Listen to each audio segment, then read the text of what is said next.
Welcome to another edition of the Basketball Teacher Podcast.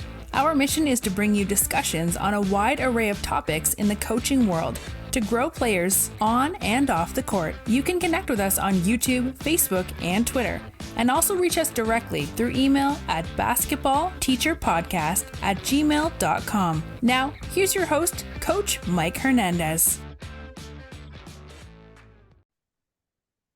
Welcome back, everyone. Thank you guys so much for joining us here for another episode. As always, wherever in the world you're listening to us from, whatever platform you're listening to us on, thank you so much for the support. Thank you for the kind messages, the emails, all of the things that you've sent the show's way, the questions that you've sent, basketball related, coaching related, all that really good stuff. I really do appreciate that. As always, keep those coming. I read all of them, and I'm just so excited to get into this episode because this is something that I know I thought about a lot before I started this podcast, and I know that listeners I've talked to have thought about it as well.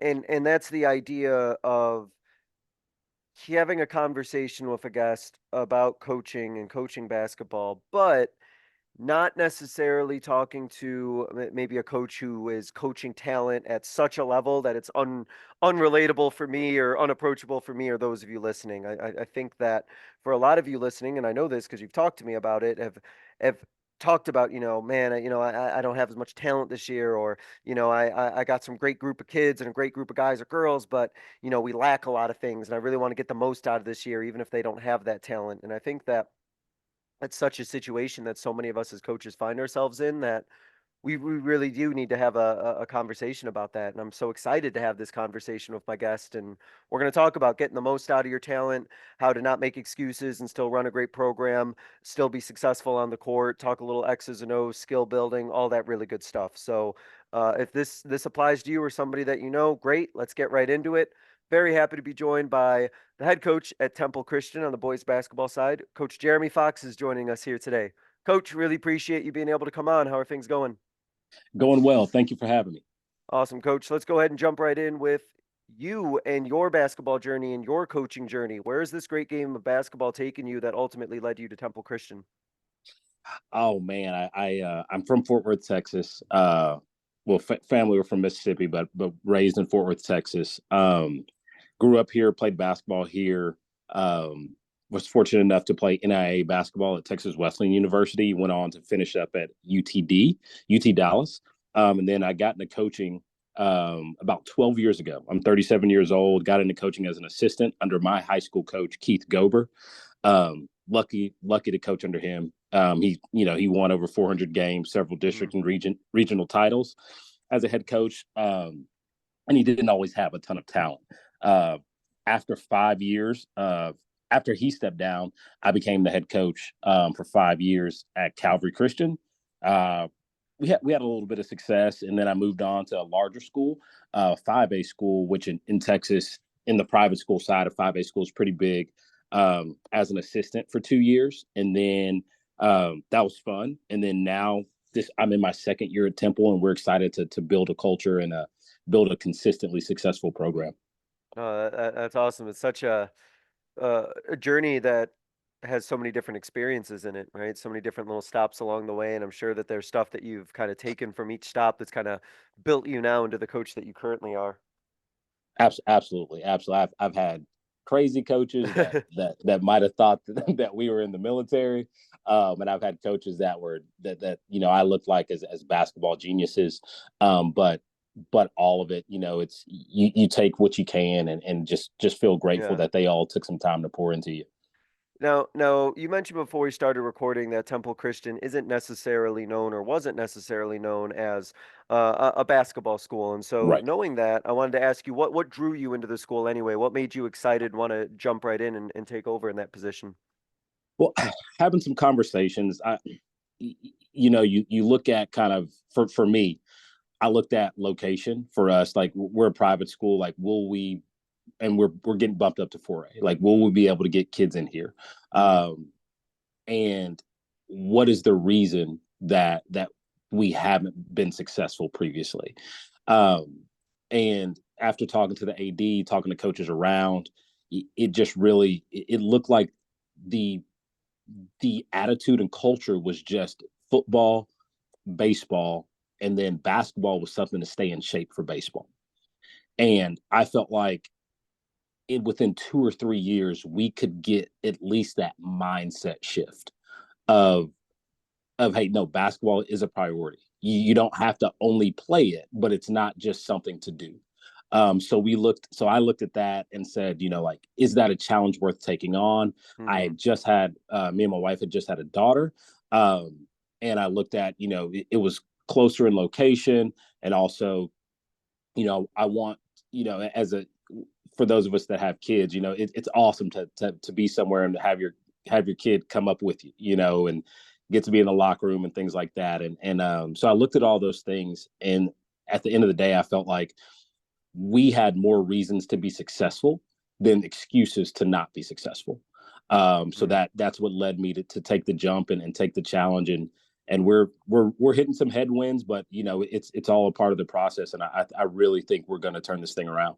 That's awesome. And that leads right into a question I was going to ask you, which was about something that I also know you're passionate about, which is the idea of building a competitive culture. So I think this is a Oh, yeah. perfect segue from what it is that you just talked about. So you step into Temple Christian and you kind of assess the situation, and like you mentioned, you kind of come to the determination that there is the ability to be successful there, and that there are things that can be done to really build up this program. So talk us through the building process of building a competitive culture, and what it is that you did to really get your guys in the mindset that they were ready to compete and could actually get out there and compete with other teams. Yeah, it's for all of us. We all know, like, if you don't have talent, competing has to be one of your priorities. And we were trying to take the shift from participation to playing hard to competing hard. And we found that, now I say we because my assistant coach has been with me for 11 years. But we found that we had to start by defining it. A mistake I've made in my career is taking it for granted that athletes just understood what competing is, and that's just not always the case. And it wasn't the case here. Most guys think competing is just playing hard. And Kelvin Sampson, I love watching Houston play. He has a quote that says, "Everybody plays hard at the college level, right? But not many guys compete hard." But I try to communicate that competing involves risk, right? I'm saying playing hard with mental focus and relentless physical force with the intent of beating you. At the worst, I'm giving you the best that I've got and letting all the chips fall where they may, right? But competing, to be a competitor, you have to say it's worth the risk to put it on the line and see who's better today. So we like to put our guys in positions, to not just define it, but put it in action. So that mindset shift was the first, probably priority number one when we stepped into the facility. Did you find that you had to really bring that competitiveness out in your players? You kind of alluded to before. I guess maybe a better follow-up Yeah. question that would be, how long do you think that process was before you really started to think, okay, I'm really starting to see the results and kind of that culture that I want to see here?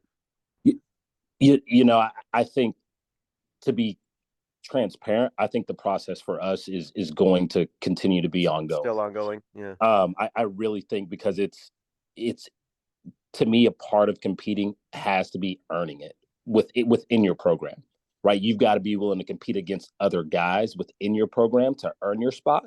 And now you've got a little bit of pride and some stake in what you've earned and what you represent. And now you want to defend that.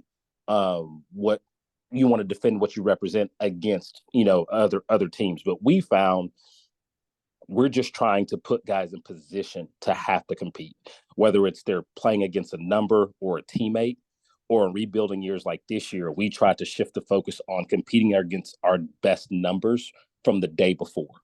So whether it's a shooting drill, a layup drill, what a charge drill, we try to emphasize, like, there's never a time where we're on this court that you're not competing, and you're not trying to outperform what you did previously.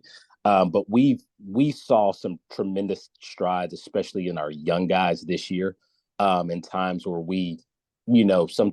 sometimes you get down by about 23, 24, and it's easy. You can feel that give in. And you have the easy way, to take out. And sometimes previously, I think we would have taken that. But this year we had some guys over the course of the season really step up and refuse to walk through the easy way, whether we got beat or not. And kind of to credit that, our second to last game this season, we were down 28-11 at the end of the first quarter. We came back and won the game by 11. And these guys, that's just proof for them that it's worth it, right? They stuck with it. They're the ones that made the decision. We're not going to give in. And early on in the season, we would have lost by 30. But Yeah. just we're starting to see some tangible results of building a competitive culture. And as somebody who completely agrees with that assessment, I think that one of the tough things as a coach is that we're can get really down on what's happening in the scoreboard and define all of our success as a program or all of our success as a team based on everything that we see on that scoreboard on one particular day. But to have a team that could easily have, as you mentioned, fold and lost by 30 or 40, but actually, stick around and compete and actually work hard, a scoreboard is not going to really tell you the full picture of what happened in that game, and it sounds like that was the case, and definitely something you felt as well. Oh yeah, it's sorry about that. It's you all know, like, losing gets old quick, but Yeah. when you got kids that are playing hard, it becomes, you can start pulling out the positives, and that's kind of what we're seeing. So I'm not someone that enjoys losing at all, but as I've gotten older, and the more years that I get in this profession, I'm starting to really kind of be able to look year over year over year, and these guys have set themselves up to have a solid summer and then hopefully a successful season next year. Yeah, it's from what I'm gathering from what you're saying, because of probably your experience that you've had, your ability to kind of look more at like that big picture, Yeah, and see like where they're going versus, maybe where they are at that moment. But it's hard in the moment, right? It's hard in the it's moment hard. It's hard being to the think, whipping boy, man, but man. wait till 2 years from now. It's like, but man, I want to succeed right now, and know Exactly. where I'm going to be 2 years from now. But no, for sure. So taking a step back a little bit, let's talk about some some of those limitations that maybe you faced as a coach, and when you come in and you notice, okay, these are going to be areas where maybe we're a little bit limited and we're going to have to work to overcome that. Well, how did you kind of identify where those limitations were going to be, but then still make a plan to say, you know what, we're not going to make an excuse for it. This is what we're going to do to try and push past it. Man, that's a really good question, and I'll just use this year because Hmm. it's still fresh. But as I mentioned before we got on, we lost 5 of our top 8 guys. Yeah. And we did not have, like, we've got good kids, tough, high character guys. But we're just, right now we're not up to par skill wise.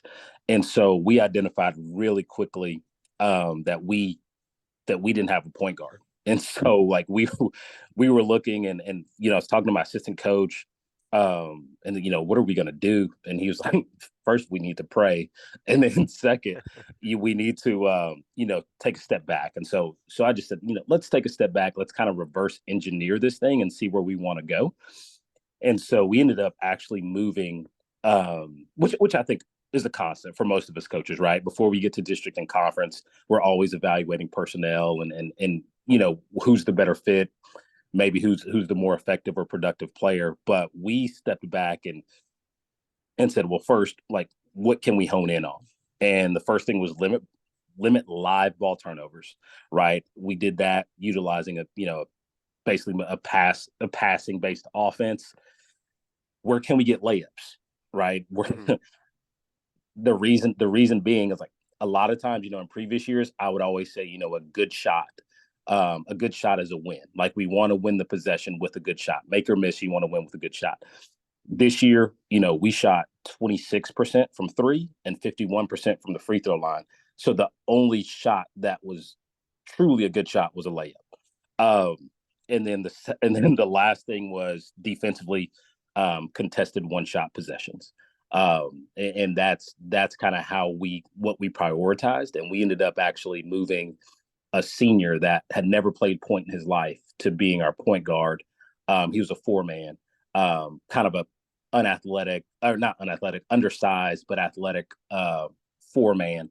And we actually had to end up moving him to point, and he did a tremendous job. Led us in assists, still led us in defensive rebounds, led us in steals. But that's how what we had to do to be functional.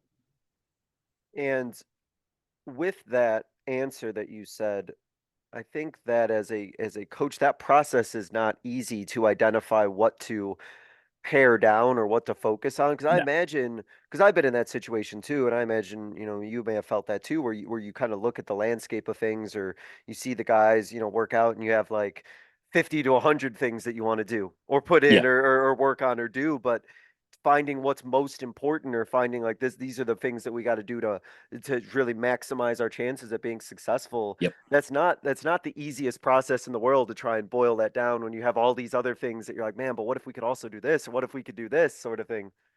100%. Like it's kind of that whole thing. You kind of you do a kind of like a brainstorm on the board, and then the board's the whiteboard is all written over, but you have to pull and prioritize what I wanted to prioritize what would make us more efficient. Efficiency became like our go-to because we were not only inefficient from the shooting standpoint, just like when you looked at our points per possession, it just wasn't efficient. And so we started prioritizing. It sounds silly at the high school level, but we truly and our guys bought in to prioritizing layups. And then the fourth thing we prioritized was offensive rebounds, because that is something that 6 to 8 points in offensive rebounds is a game changer for a team that's struggling offensively. More opportunities. Exactly. And so it really became down to efficiency, and defensively it just came down to disruption.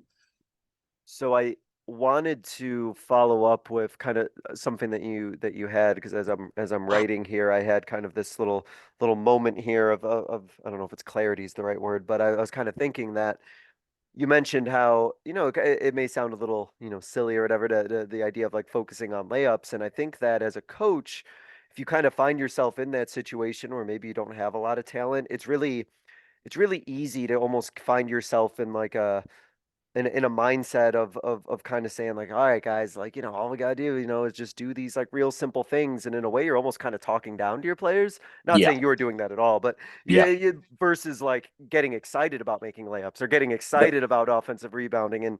And I just imagine, based on the way that you framed it, there's definitely a way that you could have framed it in a way that would have almost been like demeaning, or almost been like, all right, guys, come on, we just got to make layups, versus like, let's get excited and compete over trying to make these layups and finishing.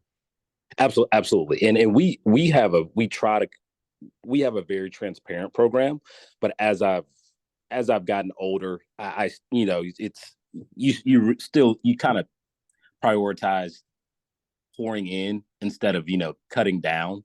And my assistant, he's very frank, loves the boys, but he'll have those discussions like, guys, these are the percentages, this is why we're doing this. But the way we really approached it was, guys, this puts us in the best position to be successful, and we're doing this because you guys have proven time and time again that you're capable of doing this, right? Like we're good at this, and we're good enough to get these shots if we stay committed and stay patient.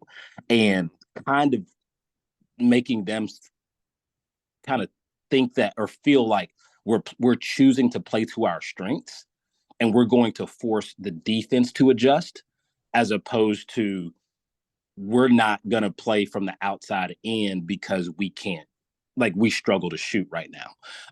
And once we got that buy-in, like, guys, this is what we do, we love to use the phrase punish them in the paint. Like, punish them in the paint offensively, protect the paint defensively.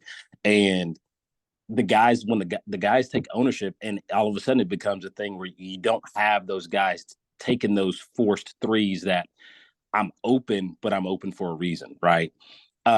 It's like they start taking ownership. No, you leave me open. We're going to run this until we get either a paint touch or we get the look that we want. Yeah.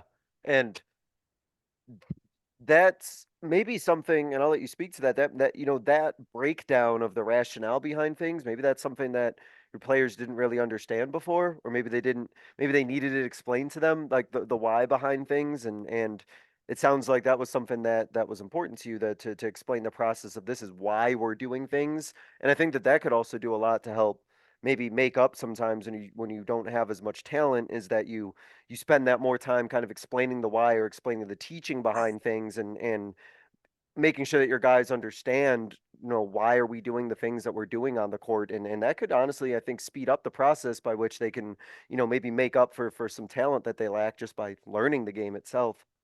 Exactly, and that's kind of how we framed it. Is guys, this is a part of the game. Like you Hmm. play to your strengths, but also it became for us. It became kind of like a point of pride. Of we would celebrate if we make 6 passes and get a paint touch. Like that's a win. Like if we make 6 passes, get a paint touch, and get the defense to play inside out, that's truly a win for us. Yeah. And it just I've had coaches, and I'm sure a lot of coaches that get into coaching have been there. Like I've had coaches that don't care what they do to your confidence, and that's part of the reason I got into coaching. I've also had coaches that poured into you and felt like you needed to. They felt like they needed to maybe coach you above the level that you were at. But I don't want our guys to. I don't want to leave room for our guys to make us negative assumptions. Yeah. Yeah. And so The so clarity. that's how we approach it. Is like, guys, this is why we're doing it, and we're doing it because you're capable of this Mm. more so than you're not capable of this. Yeah, I think that's huge. Just the way that you explain it and the way that you frame it, for sure. Yeah. You mentioned about your personal, ideas of what you wanted to put in offensively and defensively, and you can certainly include that in your answer. But I'm curious your thoughts on, for teams that don't have a lot of talent, and maybe are lacking offensively and defensively, in terms of just not having the talent to run, everything.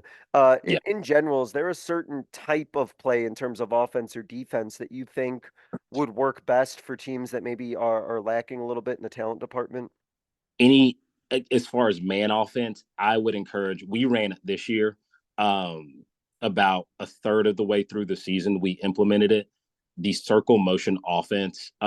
It's called a number of different things, but Matt Hackenberg on YouTube has several breakdowns on it. I actually bought bought the breakdown as well, but it is a um, pass and screen away offense, but it's a 5 out offense, but it still forces the defense to guard. Right, it's a Mm, 5 out set that focuses more on ball movement and simple reads of the back door, the curl, or straight cut, as opposed to dribbling and shot creation. Right, for us, when we got into those shot creation situations, that's where we really struggled with live ball turnovers. Right, just because I haven't developed a skill to have a true counter move that I can go to. Um, and that offense it made the game simple, and it also, for me as a coach, it made the game so much easier to teach. mm, And so I would any coach that's struggling, I would just like you. Obviously, you don't have to use it. Just give it a look because it allows you to teach. Hey, this is when I curl. This we see an overplay. This is a simple back cut, and we have a simple replace. And everybody's responsibility is essentially the same. Yeah, it keeps people away from the basket, even your big man, which is a downside, but it really, for us, man, it got the ball to both sides of the floor. The defense, if they don't communicate it or they don't jump to the ball, you're going to get a look for a layup. And if they're a switching defense, you actually can create the mismatch you want with the guard on a big at any time, or a big on a guard. So it allows, if I'm hearing you correctly, a framework for them to kind of work within, that has, different options that they can do, though, but it's not robotic necessarily, where they're Yeah, stuck within one particular movement. There's still decision making and thought that has to go into it for it to be run well. it 100%. It's I like to. I like to let them flow, but with guardrails. Because Put the bumpers on in the lane when they're bowling. exactly like you're bowling, putting the bumpers on the lane. And for us, it really did. We had one kid that shot the ball pretty decent, and the thing that he realizes, wow, once the ball gets moving to both sides, once my man has to help, I actually get more open shots versus just trying to catch and look at the rim, right? Mm-hmm. Or catch and shoot. You're supposed to look at the rim, but catch and shoot. And for us, it just really put those guardrails, and defenses, they know it's coming. By the time you get to district, they know it's coming. But whatever they do, whether they switch or they don't switch, you've got an action to counter it. And that's what I like, because it wasn't so elementary that it could just be shut down by an average high school defensive team. Yeah, there's the idea of like, oh, you saw what we did here, but you haven't seen this part of it yet, right? Yeah, There's a absolutely. certain things that is it that do all players in this? I feel like I've heard of this before. Maybe just the terminology sounds familiar. Is this all players have some level of agency and interdependence of making reads in this particular offense? Everybody. Yeah, you have your main reads, which are a butt cut, a back cut, or a straight cut. And the main rule is you cut all the way to the same side block and go out the same side corner, and that keeps the floor balanced for a 5 out. And so we had one guy, we had a senior he was our best athlete, and as the offense got going, his driving opportunities would open up, just because high school teams, after 12 to 15 seconds, we all tend to struggle communication wise defensively. And Yeah. you have a communication breakdown. He sees it, and he was a strong right-handed player and would find a right-handed drive and get a shot at the rim, which is what we wanted. And to kind of add to that, as I'm kind of writing down and thinking about that, you talked about the different types of cuts, and I think that just the concept of how to cut and how to make a cut is not something that even necessarily teams with talent necessarily do correctly. I think Yeah, that the idea of cutting to the basket sounds maybe simple to our players' minds, but when you actually see a lot of players cut, it's not exactly as crisp or as tight as I think it could be. absolutely. Yeah, it is. We live in a day and age where we're lucky to be coaches, but we have the challenge of really teaching the game. Yeah. Whether we coach talent or whether we coach kids that are working to improve, it is it's some of the nuances of the game and some of the basic fundamentals that probably a lot of us were fortunate enough to learn from a footwork standpoint, a positioning and reading standpoint. They're a little bit lost in today's game. So yeah, we definitely, we changed kind of how we did shooting drills in practice to mimic what we do offensively, to reinforce how to cut, to reinforce how to get our feet set coming off a straight cut. But to your point, those things had to be focused on. Yeah, and I like that idea of kind of reworking your drills to fit, what you're doing offensively, because if you're coaching a team that doesn't, maybe have, as much talent, you got to make sure that every minute of that practice is completely focused on completely building up your players' skills and talent level. And I think every drill and everything that you do has to be just that much more intentional and that much more purposeful, because you have no time to waste at all. Absolutely. You have no time. And the thing that I think, like, my boys, I wouldn't trade them for anything. They compete hard, they fight hard, but they were coachable. And the thing about teams that sometimes don't have as much talent, when you as a coach, when you hold yourself accountable to maximizing your practice time, whether it's 90 minutes or 2 hours, you see improvement from these kids because they have so much room to grow. And that's kind of when you don't have as much talent, I felt like, I need to make sure, is this practice plan truly effective, right? Is this gonna get us where we need to go, Mm-hmm. In the long run? And we saw some improvement, like most coaches out there. When you commit the time to your players, and if you have coachable players, you'll see some gains. And to that point, I think just the idea of the practice culture itself, I think that as somebody who has, coached teams that have struggled a lot, or or heard the stories, or been around teams that have focused or struggled a lot, you see sometimes that, especially towards the middle and the end of the season, that the intensity or the structure of those practices fall off, right? And the things are Yeah, just sort of, everyone's just trying to get to the end. The coaches have kind of thrown it in, and it's just not well done. But if you're really intentional on building this up, and getting the most out of your players, like, you got to get after it every single practice. You got to absolutely. have a plan in place. You got to be making the most out of each of those minutes. But I also think your players recognize that when they know that they're, man, like, I got a really good practice in. It was really intentional. It was really focused, and you'll see that much more growth out of your players when they're in a practice that they can tell was created by somebody who really wants the best for them. Absolutely. They respond. I think players respond to commitment.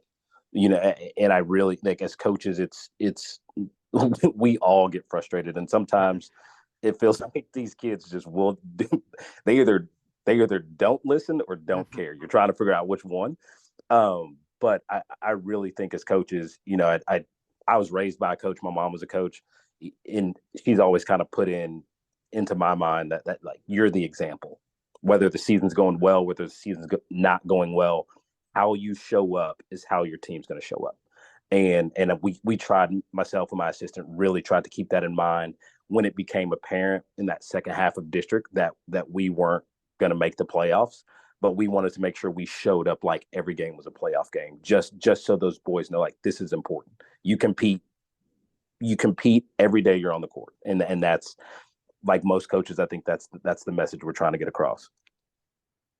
With the idea of making your practices intentional throughout the season, you still want to be working on skill building, and if you have players who are a little bit behind on talent, you definitely want to try to bring up their skills as best as possible. But of course, it's also hard in the middle of the season to do that because of, focusing on team stuff and limitations in time. So I want to talk about your process of still building up your players' skill sets and doing skill building throughout the season. And how did you kind of decide what skills to focus on, and how to still attack that skill development even throughout the season?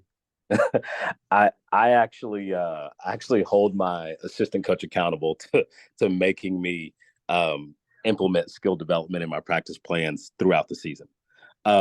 Because like you said, it like there's so much to work on that you can get caught up in that. But at the end of the day, the game's played by players, and so we put in at least 12 minutes of skill work in every practice. Hmm.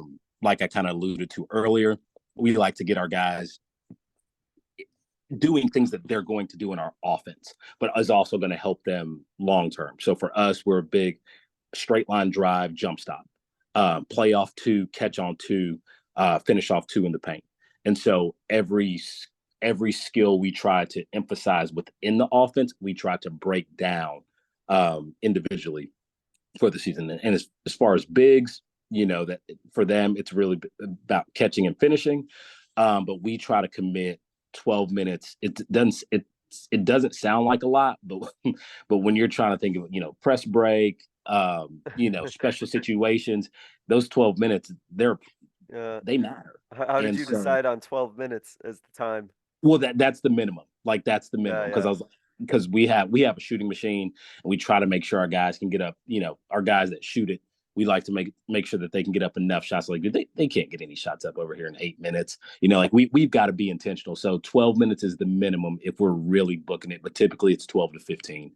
But yeah, we like you said, it's you have like there's so much to work on, but at the end of the day, it's bigger than us being a successful program is not going to be because of the schemes that we run. It's going to be because we have good players, Hmm. and we have to like that has to be a priority. So as you kind of look now towards the off season now, are you, putting those plans in place? Because we know off seasons where a lot of good skill development can take place. Is that something that you're currently working on and putting those plans in place of how to attack the growth of those players here in the summer? Absolutely. I actually have a meeting with our AD this week to kind of put in writing what we want to do as far as the number of like we want to have, your 10,000, your 1,000 shot club or 3,000 shot club, whatever it may be, over the summer. But we also want to have that on the, in the spring as well. And so we're going to track everything. We have a Dr. Dish machines. I'm sure Okay. some schools have a gun, whatever. But we have a Dr. Dish, so we're going to track everything.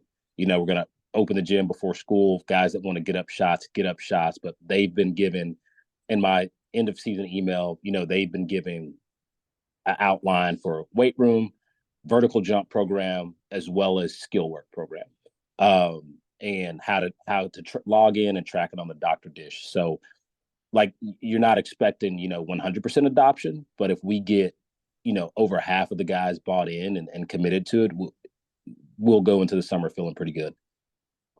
And I'm sure for your players, in terms of their progress and their development, having a system in place where things are being tracked and they can actually like see their progress. I found that players love being able to actually like tangibly with data see themselves getting better. And I think that that's Yeah, probably something that's really exciting to, you track all this and you can celebrate all this stuff that they did. And it's like, no, you did it. And there's factual evidence that, you improved, whether it was in the weight room or otherwise, or your shooting percentage, even if it's on the gun, like there's actual tangible evidence of the work that you did and the progress you made. And players get excited for that sort of thing. And it keeps them coming back too. absolutely, absolutely. And like, and coach, you know this, like we all know this. Players don't know what they don't know. It's Hmm. some players truly don't know what it means to work to get better, right? They think, I went to the gym for 45 minutes. Me and my buddy, we shot. We didn't didn't break a sweat, didn't do a ball handling drill, but they think like I was in the gym, so I must have gotten better. That's just and so Just by so breathing the we've got to air, teach. huh? Exactly. We've got to teach what work looks like, and then as much as we can, encourage the players and give them a structure, the ones that want to buy into what that work looks like and celebrate them, because it's like everybody knows becoming a good player, it's not always a super fun process. There's going to be some Hmm. there's going to be some days that are ugly, but we want to encourage them and get them excited about it, like you said, with like, hey, you made 100 threes this week. Last week you were at 50.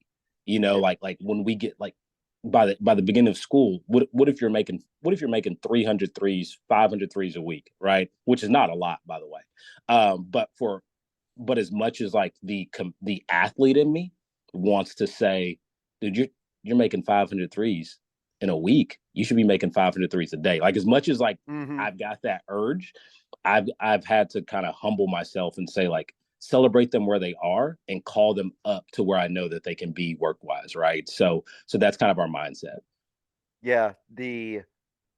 And just celebrating everything. And I think as we kind of talked about, not worrying about where, a player you're like, oh man, they're a junior and their percentage should be at this or they should be, benching this or whatever the case may be. Like, not I think comparing or thinking about, oh man, I bet their shooting percentage at, these other schools, these other players or whatever is this, that, or whatever. Like Yeah. celebrate where your players are at and the progress that they make. Cause it's really easy to fall in that comparison trap. And I think that could also send a coach or even a program that downward spiral if they're always thinking about what others are doing rather than celebrating, the progress that the guys in your gym are making.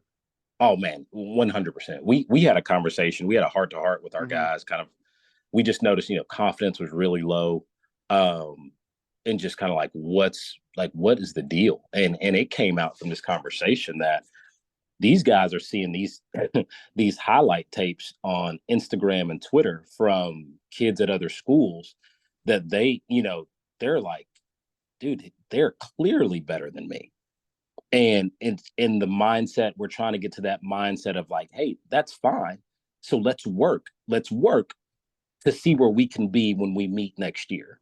But I Yeah. can, while I didn't live that, in this generation, I can see how for kids that we coach, that's a lot. like you're looking online every day and everybody looks like a 5-star recruit, even though we all know they're not, but that's what they're seeing. And so for some of them, they get a little dejected. Yeah. Yeah, with the idea of social media, I mean, just crazy when you think about how these play like our guys or girls or whatever like can literally just go on Instagram, TikTok or whatever, just literally see like the best of the best, and that's what they're like, oh man, but I'm not there. And it's like, Yeah, well, this is like the top like 0.001% that you're looking at. It's like, yeah, well, like really nobody's there, sort of thing. But that's the exactly. stuff they're seeing all the time. So yeah, I think it's definitely good to keep them a little bit grounded and keep them motivated and celebrate all the achievements that and the progress that they make. So Yeah, yeah. let me ask about for you that idea of keeping your players still hungry, keeping them focused, keeping them competitive, keeping them motivated when you're outmatched or you're in a game. You're like, man, this is a really tough team, and we kind of talked about this earlier. It's really easy to kind of fold a little bit, but in general for your program, how have you kept them from shutting down and giving up and making sure that your program had that real true no excuse mentality? you know Coaches, we all have our sayings.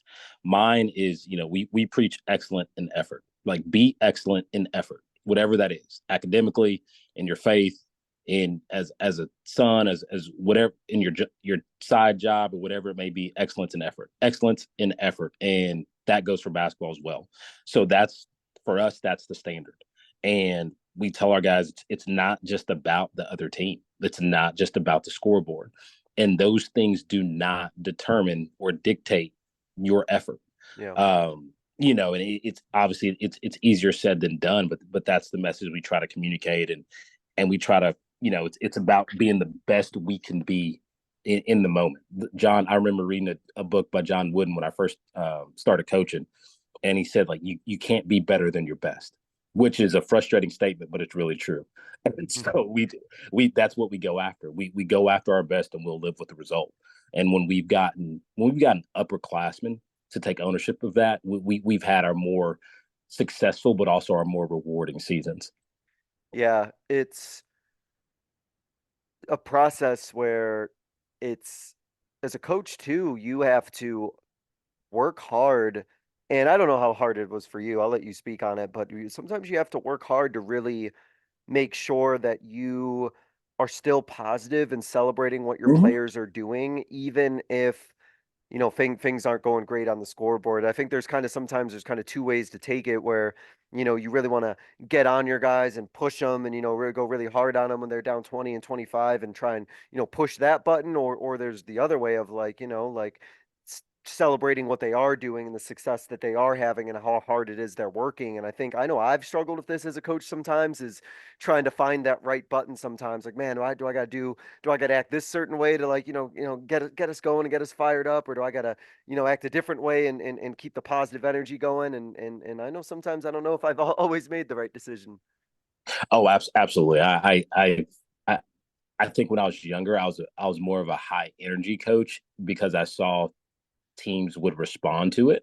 But with a little bit of experience, you understand, like, if you're the energy, that's not sustainable. Um, and so we've tried to, in those frustrating moments where,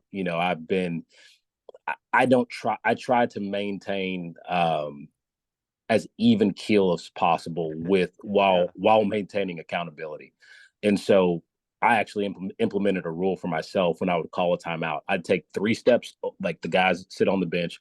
I take 3 steps away from the bench, like turn my back to the boys, look at my clipboard, and I actually had stay positive, stay encouraged, pour in on top of my clipboard. And it would just recenter me, right? It doesn't excuse bad basketball, right? It doesn't excuse things that we can control that we're not doing at a high level, but it does help me communicate in a way that's probably more effectively received than me just ripping you a new one and making you feel bad about yourself even when we're already down 25.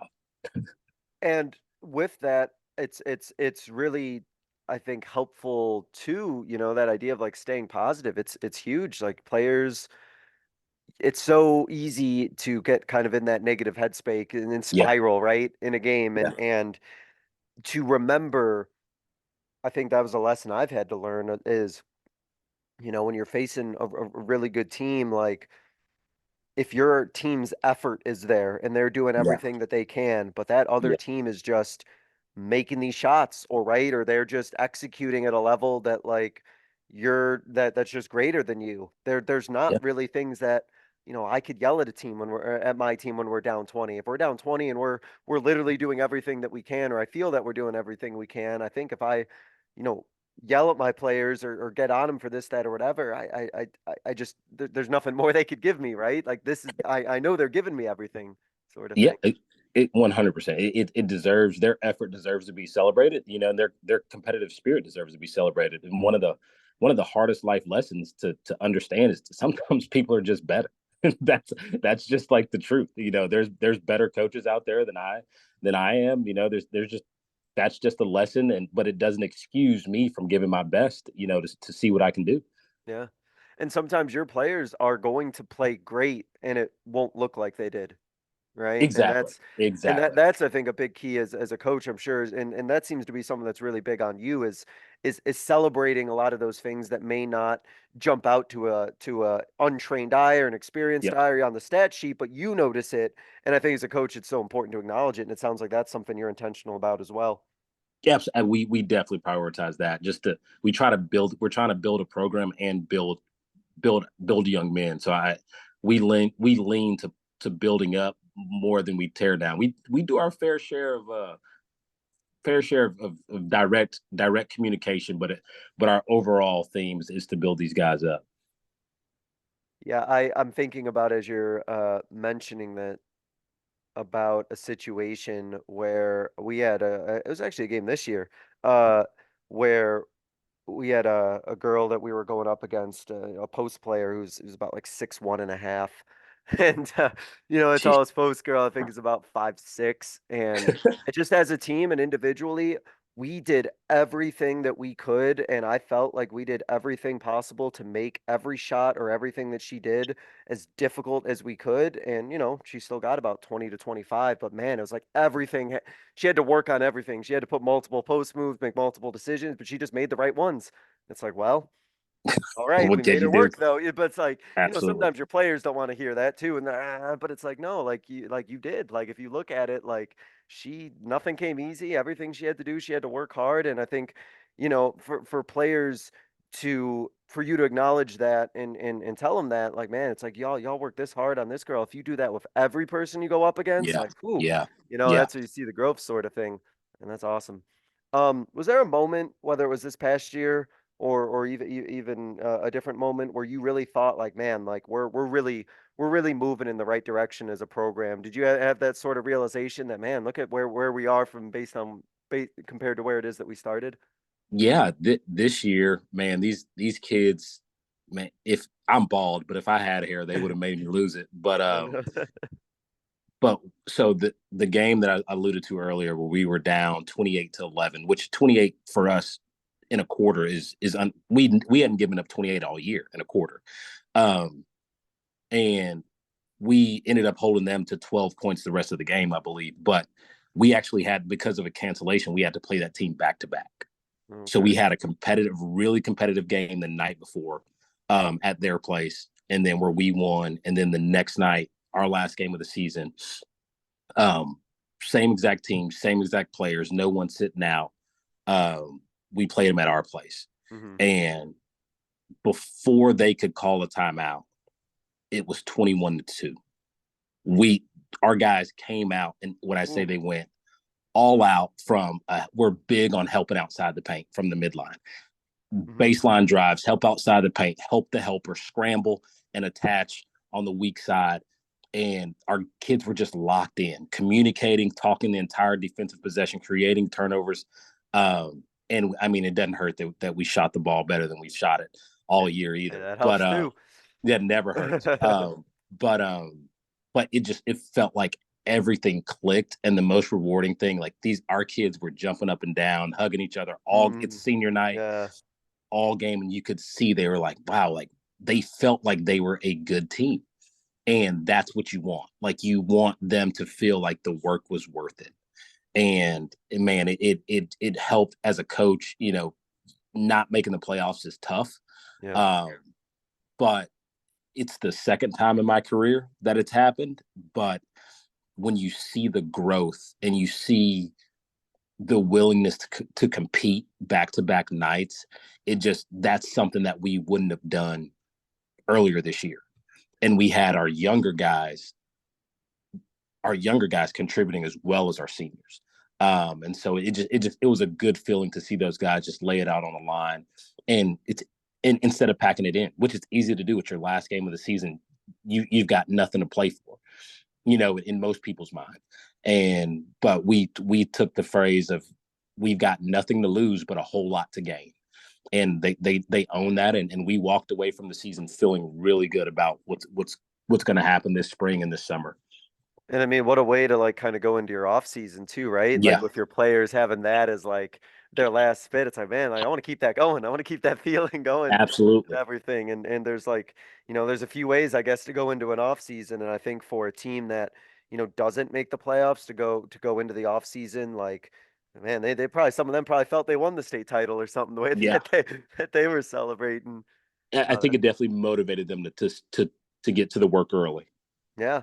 And you as a coach, I'm sure it just reaffirms like, oh, that's, this is why where I'm staying on them for all these things. This is why we're doing the practices the way that they are. And as a coach, I think it's also so rewarding to just feel like, okay, these things that I thought were going to work, and this is, the way that we're running this program, the way that we're doing things, like you can see it as a coach, like, oh, we are heading in the right direction. It's very comforting, I think, as a coach to kind of know that like, okay, like this is good. This is something good that I'm doing here. Absolutely. Now, I want to ask before we hit our concluding segment, as for listeners who either might be in this situation or might know somebody who is. When this interview comes out, this will be the off season for a lot of coaches, and coaches might be looking to make a move, or coaches might be looking to make their next coaching decision, their first coaching decision, and they might come across a situation of a program that doesn't have a lot of talent to it, or a situation that may not be the best. What advice or suggestions would you give to that coach to still go for that job anyway, even if the talent isn't there? What would you encourage them to kind of get them excited about getting into a position? I mean, maybe similar to the one that you found yourself in. I would say in the interview process, interview the interviewers. Just make sure you have the backing of administration. Make sure there's a willingness or an openness for excellence in basketball, and just create a game plan. If you're coaching, if you've earned the opportunity to interview for a head coaching job, you're obviously a competitor. You're obviously, you've got some skills. Look at the challenges and develop a game plan. Like, there's a lot of times there's obviously reasons, and some states allow recruiting and all those things, but a lot of times there just hadn't been someone there that cared long enough, or was consistent enough, or wasn't phased by the distractions and limitations. and Mhm. and I would, it's to me, if it's worth it. The opportunity to pour into kids and create something that they can be proud of, that you can be proud of, and truly build something from the ground up. It always takes longer to build something, but it typically lasts longer as well.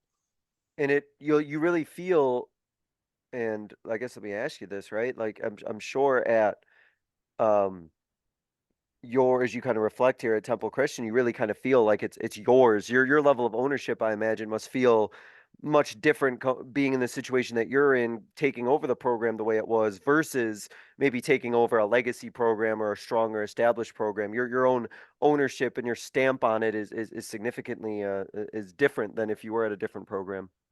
Absolutely. You go through the growing pains, but it's there's a different type of attachment to it, that you feel responsible for the outcome, and not in a Yeah. high pressure way, but you just feel responsible for leaving it better than you found it. If I'm committed to be here for a long time, but even if I left 2 years from now, my commitment would have to be, did I leave Temple better than I found it? Hmm. And as long as a coach does that, and you positively impact the lives of your young athletes, that's a win. Whether you have a golden ball at the end of the season or not, that's a win. Yeah, and we talk about for our players redefining what success means and what it means to be, great and successful and be positive. I think as coaches, we got to allow ourselves to celebrate that ourselves and celebrate progress and growth and not compare ourselves to other coaches who may have more hardware or anything. I think we got to be kind and gentle to ourselves as well. Yeah, it's not easy. It's not easy because I'm not gonna lie, we all want that hardware, but at the end of the day, it it's about the kids, and if you're building better young men and young women, and you're building a program while you're doing it, that's nothing to hang your head about. Yeah, yeah. The hardware is great too, but like you said, the relationships and all that, man, Absolutely, and knowing that you left it in a better spot, man, that's unbeatable feeling for sure. To absolutely. wrap up, Coach, there's a couple questions I ask every guest. So starting with this first one, and I know you've shared a lot as well for this one, so hopefully you have another one that you wouldn't mind sharing. But thinking back on your coaching career. What is a moment from your coaching career that you went through, that you experienced, that you think by sharing, our listeners would be able to learn from? Oh man, uh, this is a moment of shame. Okay. Um, so not really shame, but it's just a learning opportunity. So as a young coach at Calvary Christian Academy, we were a top 5 3A team in the state. We were playing a top 5 4A team in the state, and and so it was a big game. We had them in our house, and right before halftime, I call a timeout, drop a baseline inbounds, and my 4 man, he was my 6th man, but he was in the game, didn't didn't dive, and it's wide open, and we all know when we drop baseline out of bounds, it's very rarely that they work, but it was wide open, and I just let the emotion of the game get the best of me, and I ripped him right there. Didn't wait till we got to the locker room. Right there, and I want to like pause here and just tell young coaches it's a lot easier to win a basketball game than it is to win back the trust of a player. So this player that I ripped, um, he was a foster kid, had bounced from foster home to foster home, um, had a rough family life, drugs involved and all of those things. And that wasn't the best way as a man that had influence on him. That wasn't the best way to communicate to him, regardless of the situation. And but I let the competitiveness of the moment get the best of him. Fortunately, he was a junior, um, and I had time to rebuild that relationship. But it took time and intentionality. But we rebuilt it to the point that he got older, graduated, had gotten himself into some trouble and made some decisions. That I was the first person he called to help him. Um, but I was very close to um, losing that trust based off letting the game get too big and letting the game matter more than the relationship. And so I just tell all it's hard, but try to keep that in mind. These are young men that are going to call you when they're 20, young men and young women that are going to call you unexpectedly when they're 22, 23 and make a dumb decision and don't want to call their parents. And for me, I want to be there for them. And winning a game, losing a game is not more important than that relationship for me. I think that's all the more reason to maybe put those notes on your clipboard then, right? About being Exactly. positive and everything, because Yeah. yeah, it's kind of, yeah, the way that you phrased it, reminded me of another coach I've talked to, right, where it's more important to accept with grace losing a game than losing a player, right, and Yeah. losing that player, because that game will pass, but that relationship, and especially knowing, right, knowing that you made that mistake, and knowing that might not be something that you may have had the opportunity to fix, like that will linger with you a lot longer than a silly game that you might lose. But I'm Yeah. really And glad you had the opportunity to fix that and relationship. and I'll add one thing Hmm. to that. I would say guys, I don't know everything about coaching. I'm a coach. I love the game. I love coaching kids. But one big thing that I've learned is to not be afraid to apologize to my players when I'm wrong, to not be afraid to own, as much as I want them to be accountable, to not be afraid to be accountable and take ownership when I fall short. And that's been something that over the course of my career that I've been really intentional about. And in situations like that, it's allowed me to rebuild a relationship instead of ruin a relationship. You bringing that up reminds me of a quick little. I'll share this anecdote. I don't know if I've shared this one before, but I had a moment when I was teaching.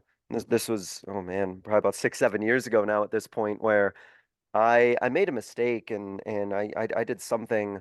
I don't know if I made a mistake with a test that I graded. I don't know. I made some mistake and I apologized to a kid because of a error that I made, and the kid looked at me funny. And long story short, she basically said like something to the effect of she had like never really had an adult apologize to her before, and I was like, Wow. man, like that's crazy. Just like that experience of just like for some kids, right, who just maybe grow up in households or environments where just adults never apologize or ever say they're sorry. And I think, just how powerful that could be for a kid or a player to, have an adult that they trust actually like role model, like owning up to a mistake and trying to work to fix it. Like, yeah, even something like that could just have a huge effect on a young mind as well. Absolutely. Oh, Absolutely. that's awesome. To wrap up, Coach, I give every guest kind of what I call a 60-second soapbox, but that's just a clever title. I'm not timing you or anything, but it's your platform to kind of get out a final message, a closing thought, just an idea or message that you want to leave the listeners with. I kind of feel bad because you had such a good one that you just shared, so now I'm going to try and pull something out of you here on this soapbox. But I'm going to go ahead and give you the floor, Coach, and just kind of let you take it from here. The biggest thing I would say as coaches, it's, I know year over year, it's probably feeling for a lot of people like it's a thankless job. Man, like we're all still making a difference. Like we are. Like the the red tape from administration, parents who think their kids are going D1 and their kid can't make a left-handed layup, all of that is worth the opportunity to pour into these kids' lives. Like we're making a tremendous difference. We have the opportunity to teach them the way the game should be played, but we also have the opportunity to teach them how they should go about life. So anybody that's willing to sacrifice and commit to being a coach, you have my absolute utmost respect, and I wish you nothing but the best as you go forward. That's such a nice way, I think, to talk to my listeners too.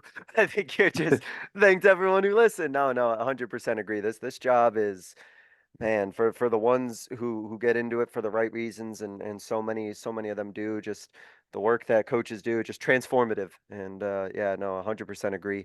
And Coach, you're one of them. I mean, the stuff that you're doing, that's great. I can tell just by the passion in your answers, all the great stuff that you got going on at Temple Christian. And I want to thank you for coming on here, talking about your program, talking about, not making excuses, doing everything you can to build a great culture, which you have, even if you don't have the most talent. I'm excited to follow your journey, see how you do with an off season under your belt, this next one coming up, and all the great things you got going forward. So appreciate you coming on, Coach. Best of luck going forward. Go get it.